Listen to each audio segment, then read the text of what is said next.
because of my hearing loss.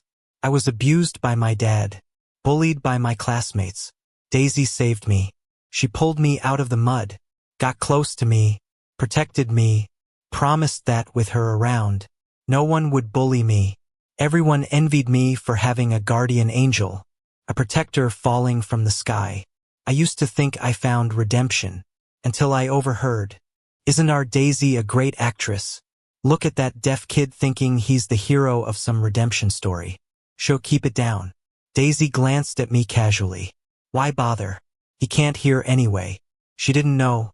My ears got better. I could hear again. Locked in an empty classroom by malice. A few guys stood in front of me, laughing. I touched my hearing aid on the right side. It might have been hit when they shoved me. Sounds around began to blur. The guy in charge slapped my face, mocking, "Edward, do you know what you did wrong? You dared to mess with Sunny. She's Mike's girlfriend. Deaf and still hitting on girls, you're something else." Their hits made me stumble. I only steadied myself by grabbing the shelf behind me. I brushed back my hair blocking my sight, kept my eyes down, said nothing. My damp school uniform clung to me, sending shivers through my skin in the early fall air. It wasn't that I didn't want to reply, but nothing I'd say would be the answer he wanted. A week ago, Sunny from class 3 suddenly showed up at my classroom door. She asked me out for lunch. I turned her down. People around laughed hard. She felt humiliated and spat at me. Not long after, Mike came after me. He scribbled nasty words all over my desk, locked me in an empty, abandoned classroom during lunch break, and ambushed me on my way home with a group of delinquents. I struggled, fought back, but was overwhelmed. They said they liked seeing me scared and helpless. So the more I struggled, the more excited they felt. They dumped a bucket of dirty water over my head. Mike laughed heartily, satisfied with my pitiful state. He sneered, pulling out a utility knife from his pocket. "You use this face to act all week, right? What if this pretty face got scarred? How'd you charm girls then?" He walked toward me with that smile. Other guys grabbed me, stopping my struggle. I watched the blade edge closer in panic. Just as I closed my eyes, bracing for pain, the door was violently kicked open from outside. Daisy appeared then. Honestly, I don't quite remember the details. Just being knocked down. All those hands pulling my hair, slapping me, and then through a haze, light broke through the door, cutting into the moral abyss. Like light knifing through tree shadows, falling to the ground. Daisy stood in that glow. Nonchalant, lazy yet flamboyant. She kicked open the door, came in, glanced at me on the ground curled up, and then at Mike and the guys. That beautiful curve to her lips, no smile to her eyes. I don't know what she said to Mike, just watched her lips move. Mike's face drained of blood immediately. He trembled, bowing, nodding to Daisy, as if apologizing, begging. Daisy just gave him a sidelong glance. He instantly seemed relieved, dragged his buddies and fled, leaving me alone to face her uneasily. Daisy was tall, imposing. The classroom felt emptily quiet, overly so. She said something, I think, but my hearing aid had fallen off during the push and shove, so I tried to guess from her lip movements. But I can't read lips, so I got anxious. When Daisy knelt in front of me, reaching toward my face, I flinched from reflex. Her hand stopped mid-air, paused, then continued forward, bypassing me to pick up my hearing aid. Amid my daze, she clumsily put it back on. Faint static crackled, and I heard her voice, sweet, slightly amused. "Are you scared of me?" It wasn't an accusation, more like a gentle rule. But the answer was undeniably yes, I was, because everyone knew Daisy was not to be messed with in our school. I feared offending her, inviting more troubles, even though we were in the same class, had been classmates for 2 years. Yet we were worlds apart. She was good-looking, from a great family, had lots of friends, a star from the start. And me, a laughingstock. My dad once showed up at school, held me by my collar, swearing at me for being an ungrateful brat, telling me I should help make money instead of studying. Daisy, rebellious and loud. I was timid, insecure, withdrawn, different. 3 months ago, my dad's slap left my ears deaf, making everyone in class push me aside. To unaware high schoolers, my dad was a terror, a vicious middle-aged man, so they feared anything connected to me. Even the kind ones are scared of rabid loners. I got it. But when Daisy's fingers brushed the bruise on my cheek, frowned, asked why I didn't fight back, I was shocked at my own sarcasm. Not everyone is born a rich heiress. Then I fell silent. I'd always heard people gossip that Daisy had a bad temper, breaking someone's arm or rib. I thought she'd get mad, had prepared for another beating, already used to it. But she didn't. She lazily glanced at me, snarked, got some spine but use it in the wrong place. And this is why even rabbits bite when pushed. Daisy said, I'm a double-standard jerk. Pick the easy targets. Edward, you just count on me liking you. Always snapping at me. Think if one day I ignore you, you'd cry. She said this after following me for 3 months. Daisy ditched school often. Her family had private tutors. Her presence was just a formality. After rescuing me, I thought that'd be the end of our ties. So I swallowed the incident, never shared it with anyone. Not that I had anyone to tell. So 3 days later, during the early class, when she walked into the classroom and passed by my seat, she frowned and asked, why hasn't the cut on your face healed? She managed to grab everyone's attention and directed it at us. Daisy was probably used to this kind of spotlight, but I wasn't. In fact, I felt pretty anxious about it. That feeling shot through the roof when I realized Daisy was coming to school every day and always seemed to end up in my line of sight. I noticed she was following me. Wherever I went, she trailed behind, keeping a not too close, not too far distance. I took small steps and she took big ones, making her look a bit lazy. But her presence was so strong. I couldn't figure out what she wanted. I couldn't bring myself to ask. Just thinking about the day she helped me put on my hearing aid, her hand gripping my ear, I stopped stepping towards her right away. Forget it. Initiating anything would be the death of an introvert like me. I felt like I was about to crumble under everyone's stares. Luckily, that evening, heading home from school, I got ambushed on my way back. When I saw Daisy watching those thugs with a sly grin, eyes filled with excitement, I finally got it. She seemed to be protecting me. I worried Daisy was just toying with me. Word around school was that these rich kids, bored and loaded, loved playing games with people's lives. Like betting on chasing guys, swapping boyfriends, and racing. All I wanted was to study in peace and escape everything here as fast as I could. So I was scared Daisy was seeing me as a plaything. I started to avoid her, but ironically, my avoidance became something others envied. During lunch, my seatmate Jason suddenly asked, Edward, is Daisy chasing you? I quickly shook my head to deny it. Before I could explain, he turned sour. If you don't want to talk, fine. Who cares anyway? At the time, I didn't think much of it. Really thought I'd said something wrong. Later, I realized he wasn't after an answer. He was gunning for a juicy story. This was only the third thing he'd said to me since we became seatmates. First was, why is it you? Second was, gross, stay away from me, don't touch me. Yet he acted like not updating him on my relationship with Daisy was the biggest offense. Jason had a thing for Daisy, but he was terrified of being mocked if others found out. So he kept quiet. The more he pretended it didn't matter, the more he rebelled.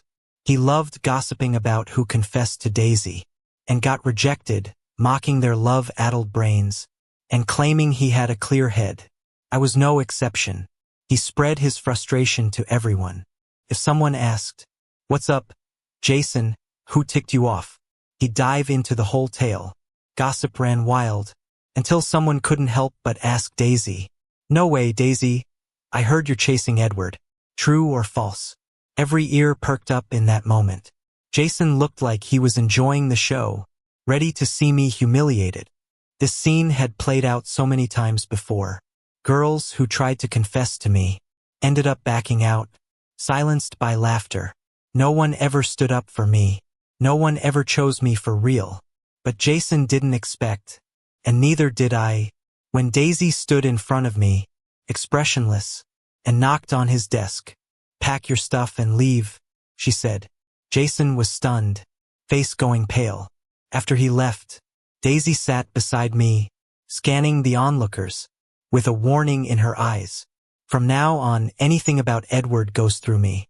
You want him for something, come see me first." Silence. Like the day I went deaf. The world got so quiet. 3 seconds later, the class exploded. Whistles, cheers, and teasing nearly blew the roof off. The noise was so loud, it sent a sharp hum through my hearing aid. I winced and instinctively tried to cover my ears, but Daisy's slender, dry hands beat me to it. She took off my hearing aid, and I saw her lips moving. The shapes were hard to make out, but when I looked into her beautiful peach blossom eyes, I saw a small reflection of myself. I couldn't help but ask Daisy, "What do you really want?" She raised an eyebrow, looked at me, trying to see if I truly didn't know, or if I was just playing dumb. Finally, she laughed softly, helpless, and replied, "Just think of it as me liking you, trying to win you over." And from that day, she did just that. Expensive-looking breakfasts, bouquets and gifts, plus her protection had turned into people calling her my guardian. Nobody dared mess with me anymore, just like nobody messed with her. And I had to admit, a bit shamefully, that having Daisy around was really helpful. Since her announcement, nobody pushed me from behind anymore. My locker and desk were spotless. No sudden surprises, dead animals, or missing textbooks. Life got plain and ordinary overnight. Even Mike, who always threatened to mess with me, and his buddies vanished from my sight. Because of Daisy, my classmates were much more cordial, as if the past hostility and bullying were just a bad dream. But everything changed after Daisy and I had our first argument. By then, we were practically inseparable. She tagged along. I couldn't shake her off. Whenever we passed by her friends, they'd tease, "Daisy, is this the legendary brother-in-law?" She'd playfully retort, "Go play your badminton. Quit yapping." In the days leading up to the midterm exams, rumors about me started spreading around the school. I figured Edward was just playing hard to get. The way he acted, he might have already slept with Daisy and was just faking this whole "I'm rejecting her" thing. Honestly, I'd heard worse, so I was good at just ignoring it. Never expected Daisy to get that mad, though. She usually acted so laid back around me, like nothing really bothered her. When she grabbed that guy by the neck, pushed him in front of me, and made him kneel by smashing his leg with a chair, right in front of everyone, I was totally shocked by the intensity in her eyes. Daisy held onto his collar from behind. "Do you know how to say sorry?" she spat. "Did your mom never tell you where you came from?" With blood all over his face, the guy apologized to me, scared out of his mind. The next day, Daisy had to apologize in front of the whole school. She lazily read from some script that someone else probably wrote for her, and just as she was about to finish, she boldly declared, "I did nothing wrong. What's there to even apologize for?" The principal turned green with anger but couldn't do anything about her. After all, her family donated the new school building. That night, Daisy took me to an alley and asked in an almost sad way, "Edward, when are you going to make us official?" The principal asked me what we are, and I couldn't even defend myself for standing up for you. Never been this humiliated. Her dark eyes filled with tears. Like if I said anything harsh, she'd turn into a sad little kitten. But I still turned her down. I looked down, avoiding her gaze, and calmly said, "I'm not planning to date yet. Plus, I don't want to be part of your game. Daisy's gone through boyfriends since the start of school. I don't believe a player will ever settle down, let alone for me. So I wasn't going to take that chance. Maybe try someone else, Daisy." We didn't part on good terms. I had my concerns and unease. Daisy had her pride and dignity. So she stopped following me around, hardly even showed up at school. That day, she was probably so mad she could cry. She told me through gritted teeth, "Edward, If that's what you think of me, fine. I get it. I won't bug you anymore. And with that, she turned and left, not looking back. I felt relieved, thinking this was good. She had a carefree life with family backups. I, on the other hand, was insecure and sensitive, and I knew the only way to change my life was to seize the opportunities right in front of me. We just didn't belong in the same world. Without Daisy shadowing me, life went back to its routine, school, home, repeat. Just that the weird dynamic between us wasn't unnoticed. Jason started making snarky comments about how I'd lost my touch. Former bullying and taunts came back too. I silently endured it. I was used to it. We were just school kids, after all, always easier than dealing with family. I kept up with my routine, studying, doing homework, taking tests, until I got pushed down the stairs and hurt my leg. Daisy gave me a cold look from outside the infirmary, and the next day, I heard about a guy being sent to the hospital after drunks beat him until his ribs broke. I sat holding the infirmary's blanket for a while, then buried myself deep inside. Daisy started following me again, though from a distance. After assuring herself I was safe, she disappeared once more. She didn't expect calm at school, but almost met her breaking point when I nearly died at home instead. When she saw me taken away by an ambulance, she looked like a caged beast, her eyes wild and red. When I woke up, there she was, sitting silently by my bed, full of regret. In a low voice, she asked, I was gone for just a little while. Who did this to you? There was so much anger in her voice that her hand shook when touching my injuries. I didn't say anything because I didn't know how to tell her that it was my own father who did this. My dad doesn't have much to him. He's like a textbook example of mediocrity, a middle-aged man with a thin wage. He brags outside, drinks at home, and when frustrated, he'd hit my mom. After my mom died from illness, it became my turn. Nothing much else to say. People have asked me countless times why I don't call the police or run away. All I can do is tell them over and over, thank you for your concern, Mr. and Mrs. But I've tried it all. I don't want to get hit harder for it. Knowing Daisy's temper, I seriously warned her, don't think about tangling with him. You can't reason with a psycho. If Felix knew how rich Daisy's family was, he'd definitely try to squeeze money out of her. It's hard to explain my feelings now. Maybe obsessed, maybe more on the extreme side. I've become numb to the idea that I'd rather let Felix kill me than see him get any undeserved money. Daisy said nothing, just looked down. I thought she agreed. But barely 2 weeks passed, and one crazy night, Daisy kicked my door open, breaking through my last layer of pretense. I thought she'd start a fight, but she just hugged me, shielding me with her back from all the blows. As the spring wind kissed the barren land and poets got drunk at dawn, at that moment, I thought I'd found my solace. When I applied medicine to Daisy's wounds sitting on the flower bed, I did it deliberately hard. She winced in pain. Feel it now, huh? What were you thinking back there? She just chuckled, sporting bruises on her so-called beautiful face under the moonlight, looking a little silly. I may be rich, but I'm not stupid. Why would I give your dad money? I rolled my eyes, looking at her sharp profile under the endless night. The girl's sharp brows looked wild, her pretty face carefree. She leaned against the wall leisurely, light from the corridor window sliced down on her, much like when she walked toward me backlit in the classroom. Suddenly, I felt impulsive, an urge to see if there's another answer to this equation I thought we had different paths on. Since we're variables anyway, there's a certain variance. If you can cross the valley, can't you also reach the peak? Thinking that, I turned around. In Daisy's confused gaze, I gently straightened her head and seriously asked, Daisy, if I told you I've decided to take the risk, would you want to be with me? Her face, marked with an injury, looked almost comical with her pupils contracting suddenly. But her excitement couldn't be contained when she jumped up, shaking my shoulders, her voice full of zeal. Edward, I will cherish you. With me around, no one will bully you. Daisy always knew how to give me emotional support.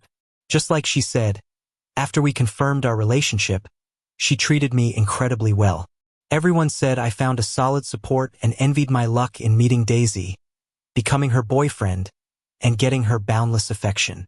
The story seemed like a redemption for me until a month before the college entrance exams. I got a text from Daisy, saying she had booked a hotel to celebrate my birthday. Wanting to surprise her, I got there early. Unexpectedly, right as I reached the door, I heard laughter and conversations inside. "Still, our Daisy can act," someone joked. "Look how moved that deaf guy is. Just a couple of hero rescues, and he thinks he's the main character in a redemption arc. Yeah, we lost the bet and accept it. Daisy, what's your next plan? You're not really going to stay with him, are you? This game's gone on long enough. Be careful. You might not be able to shake him off later." "Right, Daisy, what's the deal?" someone asked. "She'll quiet down. Edward's here." Someone noticed me at the door, and the room went silent. Everyone turned to look, including Daisy. Upon hearing my name, she froze, turning abruptly, panic flashing across her face. She glanced at my ears, saw I wasn't wearing hearing aids, and relaxed, exhaling slowly. The person speaking before laughed boisterously. "No way. Daisy, are you scared of him?" Daisy smiled, gestured for me to come over, and, as I followed her lead, she held my hand, looking at me with tender eyes. She didn't know I could hear now. A week ago, my hearing aids broke. The doctor said it would take a while to get new ones. I experienced a few days of silence until I noticed I could hear faint sounds while showering a few nights ago. After a checkup, I was told it was a sign of healing. When I first lost my hearing after being beaten, my dad refused to get me treatment. It was a long while before a kind policewoman, who couldn't stand it, got me a pair of hearing aids and said I could pay her back when I had the means. Sadly, my dad later scammed her out of money, leaving me with just her payment details as she was pulled away from my life by her family. I thought I'd always be cut off from the world's sounds. I never expected such a surprise. I held on to my hopes, quietly letting the sounds of the world wash over me once more. I wanted to surprise Daisy, but what I found instead was this scene. Sure enough, no matter how random, an incorrect process leads to a skewed answer. And the wrong answer must be corrected. So I looked at Daisy. In her confused gaze, I let go of her hand, smiling as I spoke. It must have been tough for Daisy to act with me for so long. Daisy's face drained of color instantly, like she had seen a ghost. She stood stiffly, her pupils dilating and her lashes trembling. After a long pause, she spoke, her voice hoarse. "You can hear now?" I looked at her coldly. "Yeah, I can hear. Perfect timing." "Huh?" Daisy stammered in panic. "Edward, I can explain. I can explain everything. I'm sorry, Edward. I just wanted to save face. You know, I didn't mean it, I was just talking." "Didn't mean what?" I interrupted, my voice laced with bitterness or maybe sarcasm. "Didn't mean to pretend to save me? Or didn't mean to make me part of your betting game?" I had told her before, I can't afford to play around. I'm exhausted. Living is tiring. Busy is tiring. Studying is tiring. I told her, "Daisy, I can't afford mistakes right now. I want to change my fate. I don't want to end up like my dad, living my life through someone else. I want to work hard. I want to succeed. I want to make money. My biggest dream is financial independence. So I won't have much time for you. If you're just in it for fun, please let me know. Respect my choice." I remember her complaining then, feeling wronged, that I was always busy, never had time for her. She said, "But I have money. What's mine is yours. You can still be independent. Do you not like using my money? Are you treating me like a stranger, Edward?" Back then, I had a feeling I might have made the wrong choice on impulse. Reality confirmed it. My one deviation from my plan was a mistake. I broke up with Daisy. She said it didn't count because I decided unilaterally. She started to cling, to follow, to try everything, blocking me on my way home, pleading with me, coaxing me, publicly apologizing and admitting fault in front of the whole school. "Edward, I'm dropping my pride. I know I was wrong. Please don't leave me. I shouldn't have taken that bet. I never meant for this to happen. I truly like you, Edward. Can you give me another chance?" She handed me her phone. "This is what I planned for you. After exams, I wanted to take you abroad to study. I remembered the future you wanted. I prepared everything." I looked at her phone, hearing the crowd's whispers around us, and I finally lost my composure. Daisy, using others' pain and misfortune as a bet, playing hero, feeling good having someone worship you. How fulfilling is that? I said, "Stop following me."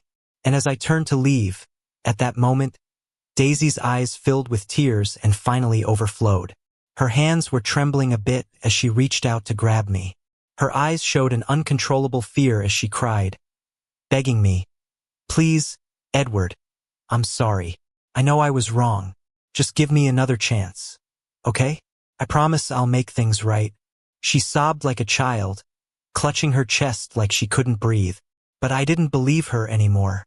I pried her hand off me, telling her, "Daisy, your game is over. Let's save some dignity for both of us." Daisy wouldn't give up.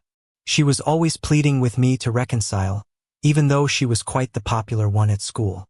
Everyone was talking about how the wild heart had been tamed by me.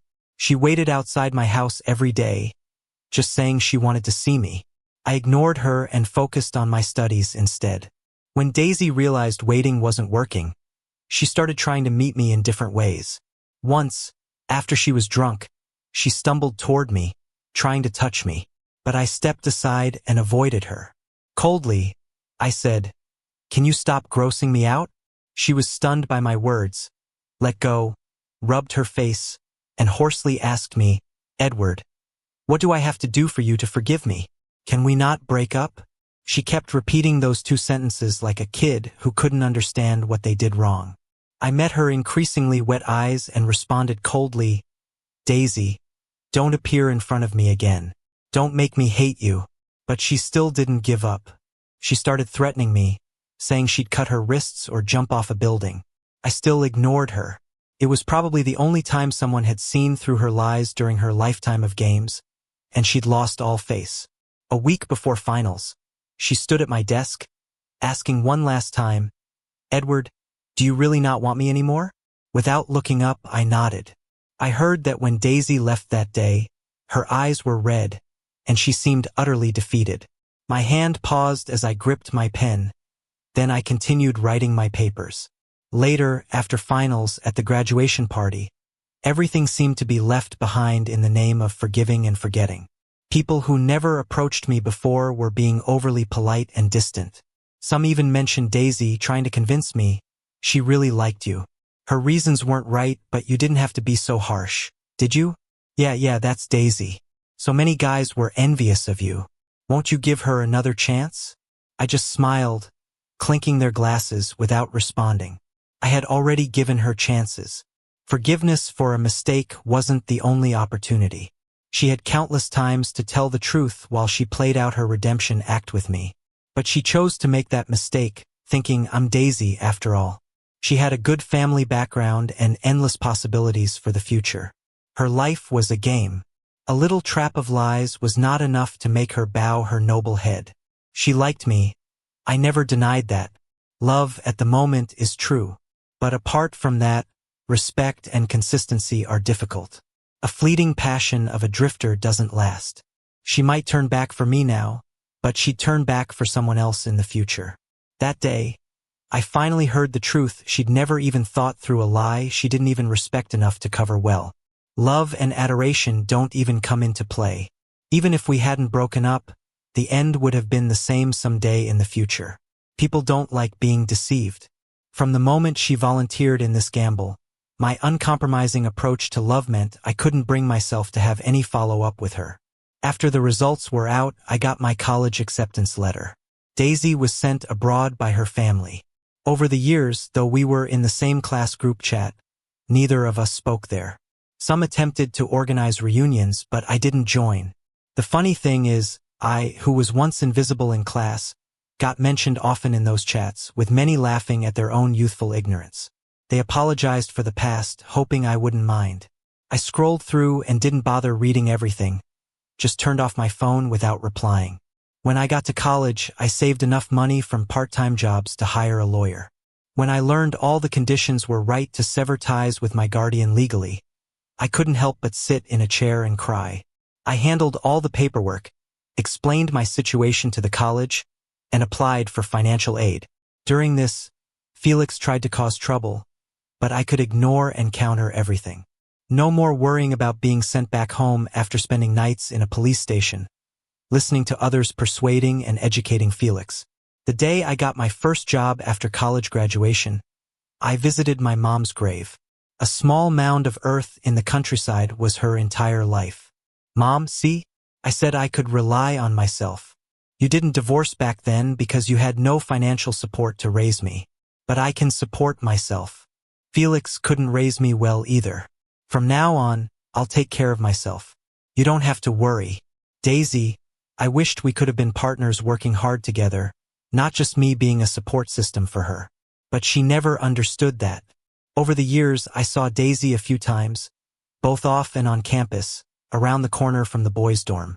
She stood out, thinking I hadn't noticed her. But the whispers and glances of the boys around made her impossible to ignore. We met and spoke. We discussed the past and the turning points. When we parted, she cautiously asked, "So, there's no going back?" As I looked at her, stripped of her old confidence, I smiled and said, "Daisy, I was going to walk in the rain. You offered me an umbrella. But when we reached the fork in the road, you told me the rain was your doing, just to watch my reactions. How do I reconcile with my former self who trusted you without a doubt?" When Daisy left, she broke down, crying, claiming it was all just a playful side of her, nothing unforgivable. I didn't look back or answer. Life isn't a romance novel and people don't change their core nature. Even if she deeply likes me now, she is still the person who once treated me like a game. I heard later that every guy Daisy dated reminded people of me, a running joke among those aware of our history. So when a young man once came to me, nervously tugging at his pants hem, saying, "Mr. G, could you tell me about you and her?" I turned him down. I straightforwardly told him Daisy and I once had a history, but that was all high school stuff. It doesn't mean I have to mourn this relationship. I won't let it become a script for gossip. If someone tells you that Daisy, used you as a stand-in, they're dead wrong. Do you think that's what true love looks like? Nope. It's just her not being able to control herself but needing a reason to justify her behavior. Using my name to mess with someone else's feelings makes me feel unlucky. Just like why we broke up back then. Everyone thought it was because I exposed her lies. The real reason, though, was that I found out what she's really like. Someone who'd gamble with a guy's feelings. Even if she likes you for a moment, she won't love you forever. So, after we split, there were 8 years of little contact. Still, she always had boyfriends around. I wasn't surprised at all. Seeing Daisy again happened at my wedding. She brought a big red envelope and a jade bracelet as a gift. I kept the envelope but returned the bracelet. I told her, "Thanks for coming to my wedding." She was silent for a bit, like she just figured something out. She couldn't help but ask Edward, if I hadn't taken that bet back then, would I be the one standing here with you now?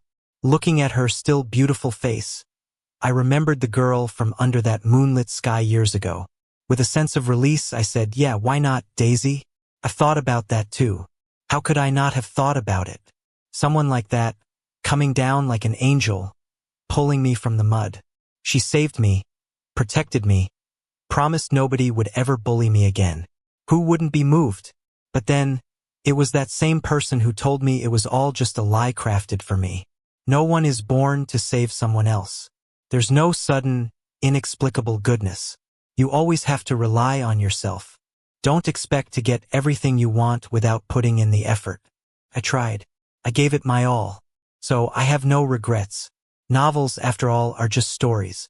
No hero is going to drop from the sky and save you unconditionally. What we can do is always rely on ourselves. Daisy, thanks for being in my life. You're welcome, Edward.